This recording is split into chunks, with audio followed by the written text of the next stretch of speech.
فضا خاصی سوگوار تھی۔ ماحول پر خاموشی چھائی ہوئی تھی۔ سردار چبوترے پر سر جھکائے بیٹھا تھا۔ چبوترے کے ارد گرد لوگ بھی خاموش بیٹھے ہوئے تھے کہ عبداللہ آہستہ آہستہ چلتا ہوا چبوترے کی جانب بڑھا۔ عبداللہ کو بتایا گیا کہ سردار کا بچہ کئی روز سے بیمار ہے اور اب اس کی طبیعت زیادہ خراب ہو گئی ہے، اس لیے ماحول پر خاموشی چھائی ہوئی ہے۔ یہ سن کر عبداللہ نے کہا، غم اور خوشی تو اللہ تعالیٰ کی جانب سے ہوتے ہیں۔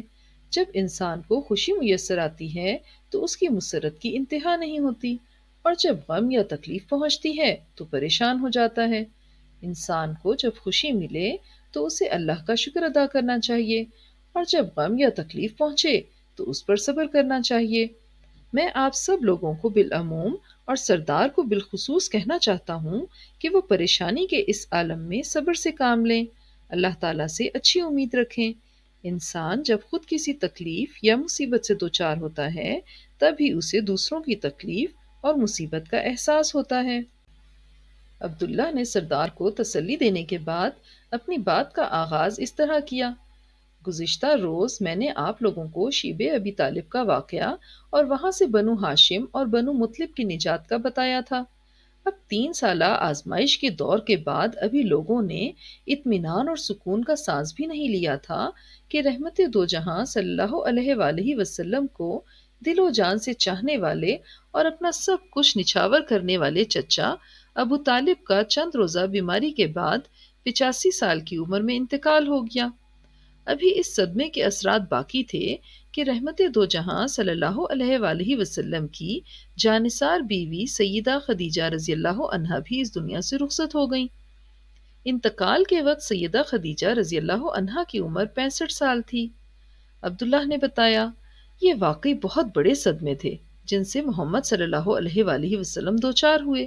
سردار نے افسوس بھرے لہجے میں کہا، خیال تھا کہ ان عظیم صدموں سے دوچار خاندان بنو ہاشم کے لیے سرداران مکہ کے دل نرم پڑ گئے ہوں گے، لیکن ایسا نہ ہو سکا، بلکہ اس کا الٹا اثر یہ ہوا کہ ابو طالب کے بعد سرداران مکہ زیادہ نڈر اور بے خوف ہو گئے۔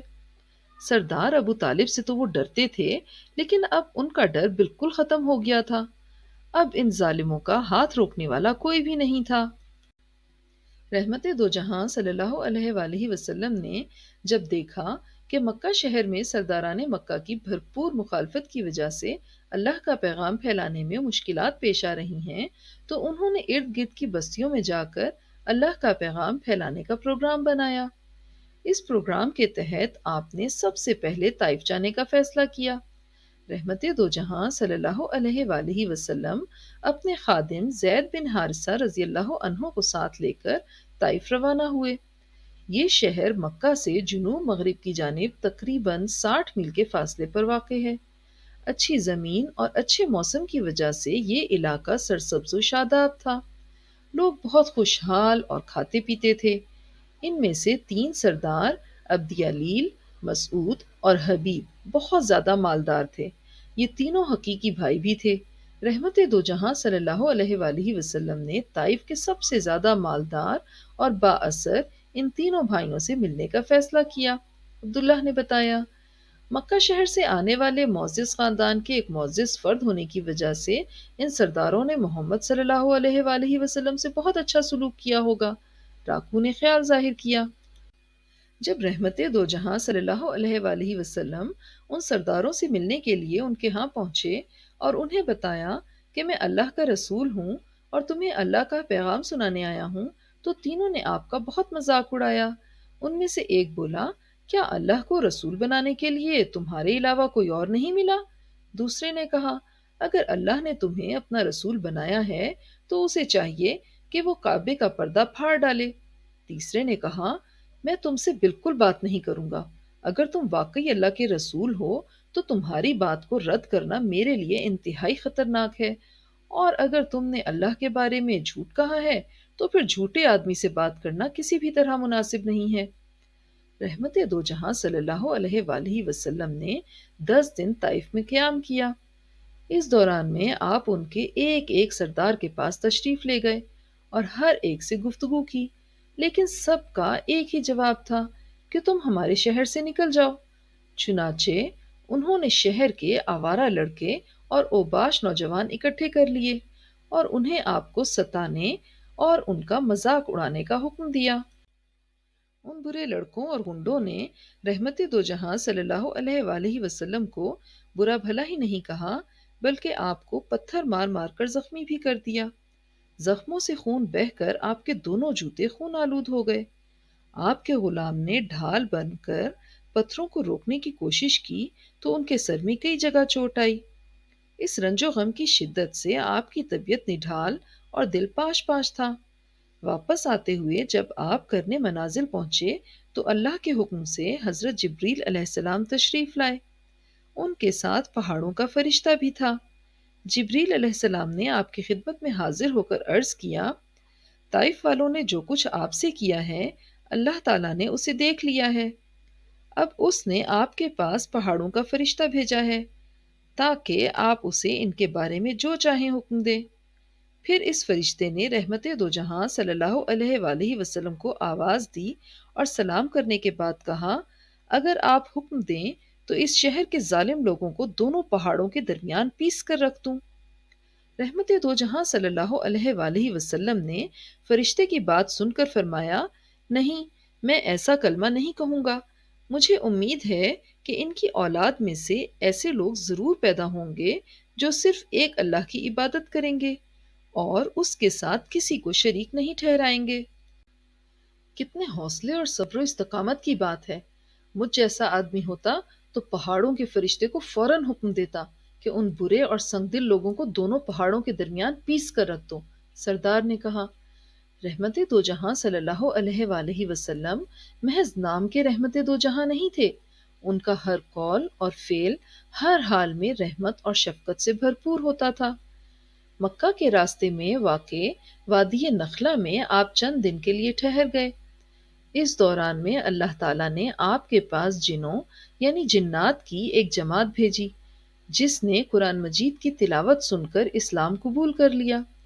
اللہ تعالیٰ نے وحی کے ذریعے سے آپ کو اس واقعے کی اطلاع دی اور آپ کی دعوت کی کامیابی کی بشارتیں آپ کو سنائیں اور اس بات کی وضاحت بھی کی کہ کائنات کی کوئی بھی طاقت اس دعوت کی کامیابی کی راہ میں حائل نہیں ہو سکتی۔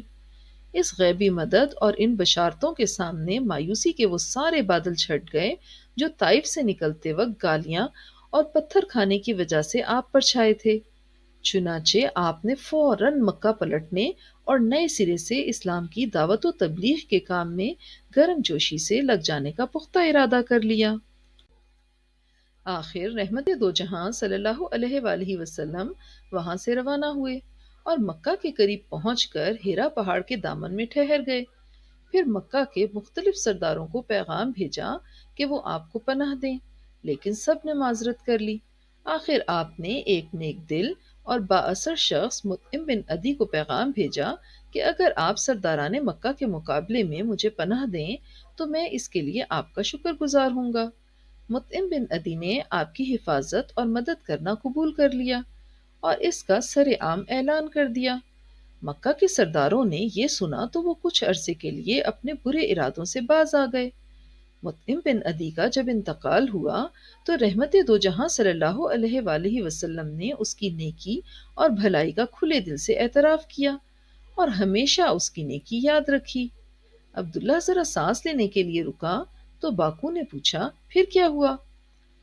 پھر یہ ہوا کہ عبداللہ نے بتانا شروع کیا، اللہ تعالیٰ نے اپنے محبوب اور پیارے بندے محمد صلی اللہ علیہ وآلہ وسلم اور آپ کے جانثار ساتھیوں کو ہر لحاظ سے جانچ اور پرکھ لیا کہ یہ لوگ ہر حال میں اللہ تعالیٰ کا شکر بجا لانے والے ہیں، تو مشکلات و مصائب کے بعد آسانیوں کا سلسلہ شروع ہوا۔ وہ کیسے؟ ساگو نے جلدی سے پوچھا۔ وہ اس طرح کہ عبداللہ بتانے لگا، ایک رات رحمت دو جہاں صلی اللہ علیہ وآلہ وسلم خانہ کعبہ میں آرام فرما رہے تھے کہ وہ فرشتہ جس نے غار حرا میں آپ کو سب سے پہلے اللہ تعالیٰ کا پیغام پہنچایا تھا وہ آپ کی خدمت میں حاضر ہوا۔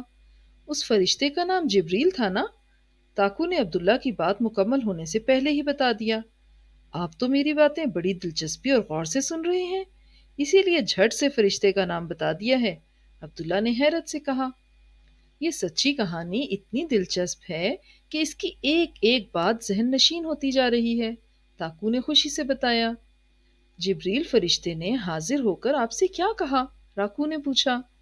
جبریل علیہ السلام نے آپ کے پاس حاضر ہو کر آپ کا پیٹ مبارک سینے سے ناف تک چاک کیا اور آپ کے دل کو باہر نکالا، پھر اسے ایمان و حکمت سے بھرے ایک تشت سے دھو کر اور ایمان و حکمت سے بھر کر اس کی جگہ پر لوٹا دیا، پھر وہاں سے چل پڑے۔ سب سے پہلے آپ جبریل علیہ السلام کے ساتھ بیت المقدس پہنچے۔ وہاں آپ نے مسجد اقصی میں تمام انبیاء کے ساتھ نماز پڑھی۔ آپ صلی اللہ علیہ وآلہ وسلم نے نماز میں امامت کے فرائض انجام دیے۔ اس کے بعد آپ صلی اللہ علیہ وآلہ وسلم نے جبریل علیہ السلام کے ساتھ آسمانوں کا سفر شروع کیا۔ عبداللہ کی بات جاری تھی کہ باکو نے حیرت سے پوچھا، آسمانوں کا سفر کس طرح ممکن ہے؟ پوری کائنات کو بنانے والی ہستی اللہ تعالیٰ کے لیے یہ کچھ بھی مشکل نہیں ہے۔ عبداللہ نے بات جاری رکھتے ہوئے کہا، اس سفر کے لیے اللہ تعالیٰ نے خاص سواری بھجوائی تھی جسے براق کہتے ہیں۔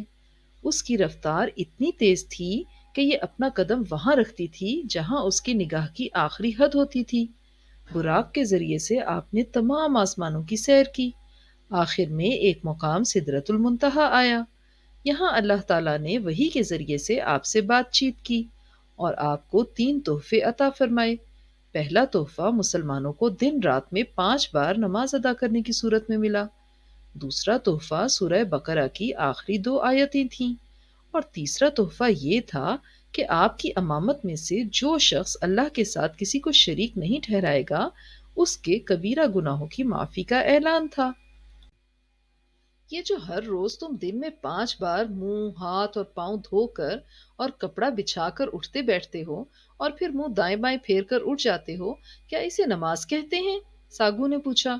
تم نے بالکل درست اندازہ لگایا ہے، میں ہر روز 5 بار نماز ادا کر کے اپنے رب کا شکر بجا لاتا ہوں، عبداللہ نے بتایا۔